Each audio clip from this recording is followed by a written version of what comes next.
போனால் 11 மாத அமாவாசைகள் இந்த தீய சக்தி ஆட்சியை வெளியேற்றி மீண்டும் பொற்கால ஆட்சியான எடப்பாடி தலைமையில் அமைக்கின்ற வாய்ப்பை ஏற்படுத்துவதற்குதான் இந்த பூத் இரவு பகல் பாராமல் 11 மாத காலம் உழைத்தால் கண்டிப்பாக பூத் கமிட்டியும் கிளைக்கல் செலவு இணைந்து செயல்பட்டால் இதை தட்டுவதற்கு யாருமே இல்லை.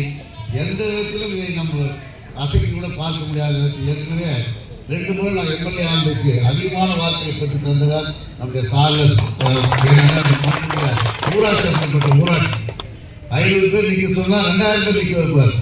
அந்த அளவுக்கு சிறப்பான முறையில் செயலாற்றக்கூடிய வாய்ப்பை பெற்ற ஊராட்சி மன்ற தலைவர் நீங்கள் வைத்துக் கொண்டிருக்கிற காரணத்தால் இந்த முறை கண்டிப்பாக அதிகமான வாக்குகளை பெறுகின்ற இடமாக இருக்கும் என்பதற்கு நம்முடைய ஐயா அவர்களும் நம்முடைய அன்புக்குரிய ஐடிவியில் நுழைந்து நிற்கின்ற நம்முடைய வினோத் பாசார் அவர்கள் கூறினார்கள். ஏனென்றால் படித்தவர்கள் இருக்கின்றார்கள், பண்பாளர்கள் இருக்கின்றார்கள், அவர்கள் ஓட்டு பெற்றுத் தருவதில் ஆர்வமுள்ளவராக இருக்கின்றார்கள்.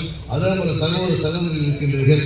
நீங்கள் தான் ஓட்டு பெறக்கூடிய வாய்ப்பு பெற்றீர்கள் என்றால் உங்களிடத்தில் சென்று ஒருவருக்கு ஒரு உதவி கேட்கும்போது அந்த உதவியை நீங்கள் செய்து தரும்போது அந்த உதவிக்கு ஏற்ற மாதிரி உங்களுக்கு அந்த பணியை நாம் செய்கின்ற போது கண்டிப்பாக வாக்களிப்பதற்கு நம்ம தயாராக இருப்பார்கள். பரவாயில்ல, நம்ம பூத் கமிட்டியில் இருக்கிற தங்கச்சி ஒரு வேலை சொன்னோம், அந்த வேலையை செஞ்சு கொடுத்துருச்சு, ஒரு சமூக வேலை சொன்னோம் செஞ்சு கொடுத்துருச்சு, பொது வேலை சொன்னோம் பண்ணி கொடுத்துருச்சு, இதெல்லாம் செய்கிறாங்கன்னா கண்டிப்பாக வாக்குகளை பெறுகின்ற என்ன அப்புறம் போட்டுடலாம்னா 2 பேஸ்ட் பில் போட்டுடலாரு. ஐயா எல்லாரும் நாங்கள் உங்களை சார்ந்து வாங்காலும் போக மாட்டேங்குது.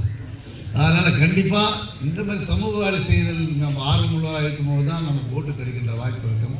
முக்கியமாக வாக்காளர் பட்டியல் நம்முடைய ஒன்றிய செயலாளர் சார்லஸ் உங்களுக்கு கொடுத்திருக்கின்றார்.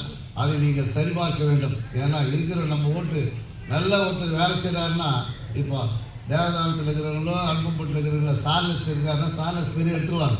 ஏன்னா அவர் நல்லா வேலை செய்கிறார். ஓட்டு போடும் போது தான் தெரியும், அவர் ஸ்லீப்பு போடும்போது இருக்கார். இப்படிப்பட்ட திருட்டு வேலையெல்லாம் செய்யக்கூடிய ஆட்சி தான் இந்த தீயசக்தி ஆட்சி, பொம்மை முதலமைச்சர் ஸ்டாலினுடைய ஆட்சி. அந்த ஆட்சியை விரட்டடிக்க வேண்டும் என்றால் நாம் சிறப்பான முறையில் செயலாற்றுவதற்கு குறுகிய காலம்தான் இருக்கிறது. அடுத்த ஆண்டு இதே நாளில் ஓட்டு கேட்டு இருப்போம் எல்லா இடத்துலையும். அதுக்கு முன்னதாக நாம் தயாராக வேண்டியது இந்த பூத் கமிட்டி. இந்த பூத் கமிட்டி இருக்கின்ற நிர்வாகிகள் சிறப்பான முறையில் செயலாற்றினால்தான் நாம் வெற்றி அடையக்கூடிய வாய்ப்பு இருக்கும். உதவிகரமாக இருக்கக்கூடியவர்கள் நம்முடைய கிளைக்காக செயலாளர்கள், இவர்கள் ஆணையர்களாக இருக்கின்ற பூத் கமிட்டியும் கிளைக்காக இணைந்து பணியாற்ற வேண்டும் என்பதற்கு தான் இந்த பூத் கமிட்டி அமைக்கின்ற பணியை நாம் இன்றைக்கு மேற்கொண்டிருக்கின்றோம். அந்த பணியை நீங்கள் தொழிலின்றி செய்வதற்கான வாய்ப்பை ஏற்படுத்த வேண்டும். இன்றைய காலகட்டத்தில் பல்வேறு விதத்தில் போதைப் பொருட்களை இன்றைக்கு உருவாக்குகின்ற அரசு, சட்ட ஒழுங்கு சீர்கட்ட அரசு, பாலியல் தொழிலை இன்றைக்கு உருவாக்குகின்ற அரசு, இப்படி விலைவாசியை கட்டுப்படுத்தாத அரசு, நம்ம கொடுக்கப்பட்ட திட்டங்கள் எல்லாம் மறைக்கப்பட்ட ஆட்சி. குறிப்பாக தாலிக்கு தங்கம், முதியோருக்கு உதவித்தொகை, இப்படி எல்லா திட்டங்களையும் மறைத்த ஆட்சி தான் இந்த தீயசக்தி பொம்மை முதலமைச்சர் ஸ்டாலினுடைய ஆட்சி.